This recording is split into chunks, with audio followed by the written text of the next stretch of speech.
En el cilindro de metal, sobre el poste de madera de 1,5 metros, que hasta entonces solo había servido para acumular óxido e insectos, Shavner encontró por primera vez una carta. La enviaban de Grecia, específicamente del Hotel Odiseo, en la isla de Ítaca. Rasgó el sobre con cautela y retiró un papel membretado.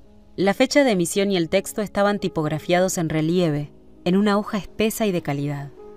Estimado señor Shavner, nos tomamos la libertad de dirigirle esta misiva, como a tantos otros huéspedes que han privilegiado con su presencia nuestro hotel durante el siglo XX, para anunciarle un descubrimiento que probablemente sea de su interés. Existe una cueva a pocos kilómetros de nuestra propiedad y que los huéspedes visitan como parte de una excursión programada que conserva el eco de la voz humana durante decenas de años. Según nuestros registros, usted ingresó en la cueva en el marco de nuestras actividades. Lo que usted haya dicho dentro de la cueva se replicará por única vez el próximo mes de marzo, en el día y la hora aquí inscriptas. Lo invitamos a participar de la audición de su propia voz más de 2 décadas después de emitida. Quedamos a su disposición para cualquier consulta. Administración del Hotel Odiseo, Ítaca, Grecia. ¿Era una estafa o un caso flagrante de publicidad engañosa? Shavner había viajado a Ítaca más de 25 años atrás, durante un subterfugio de luna de miel con Sandra. La había visto por última vez en aquella cueva. Luego todos fueron llamados telefónicos y un adiós inexplicable. Ella lo había abandonado. ¿Intercambiaron palabras en la cueva? Claro que no podía recordarlo. ¿Le habría llegado la carta del hotel también a Sandra? Para recuperar ese eco prodigioso, el cliente debía pagar el viaje hasta Ítaca. ¿El hotel se haría cargo de la estadía? No parecía. Como fuera, la mera posibilidad de cruzarse con Sandra lo alertaba contra la insinuación de volver a la isla. Había elegido Ítaca para viajar con ella como prolegómeno a emprender una convivencia por el admirado poema de Cavafis: cuando emprendas el viaje hacia Ítaca, ruega que el camino sea largo, y la interpretación de Louis Liac. Sin embargo, cuando ella lo dejó solo en la cueva y luego en el hotel y regresó perdido y viejo a Buenos Aires, comenzó el viaje más largo de su vida, rumbo a ninguna parte, sin puertos sorprendentes, ni ébano, ni nácar, ni diálogos con sabios, ni peripecias memorables. Apenas si había logrado sobrevivir a sí mismo y a la soledad. Ahora vivía en el primer tramo de una montaña, sin teléfono ni wifi, ni amigos. Bajaba cuando necesitaba hasta el pueblo, y la casa más cercana estaba a 10 kilómetros.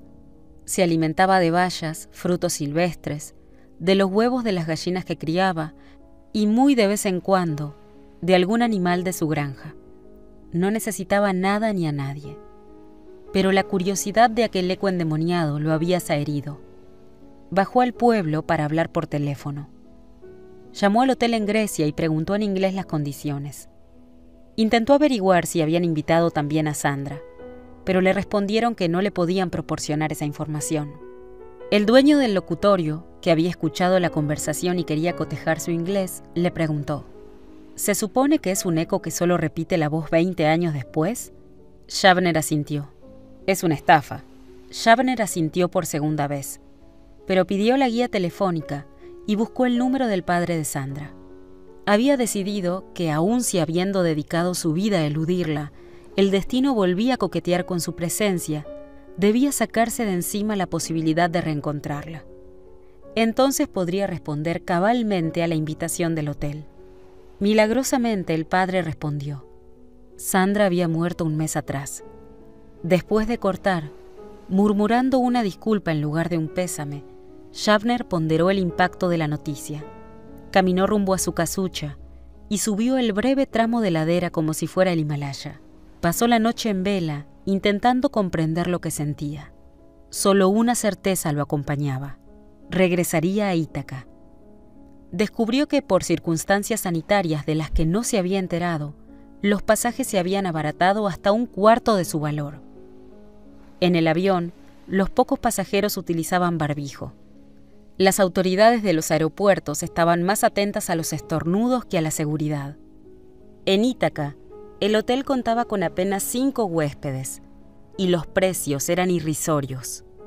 La carta le había sido enviada por lo menos un mes antes de que se declarara la epidemia. Cuando se la mostró al conserje, éste lo miró como a un niño que quisiera cobrar un título del Monopoly. De todos modos, le asignó a la guía que lo llevaría a la cueva. Viajaron en combi con un chofer, los tres con barbijo. Shavner reconoció de inmediato la cueva. Parecía construida con menires encastrados por Obelix. Entró solo. La guía y el chofer lo esperaban afuera. Se quitó el barbijo como en un lugar sagrado. En 3 minutos, supuestamente, escucharía lo que hubieran dicho aquella vez. En el interior, lo anunciado no solo resultaba verosímil, sino incluso evidente.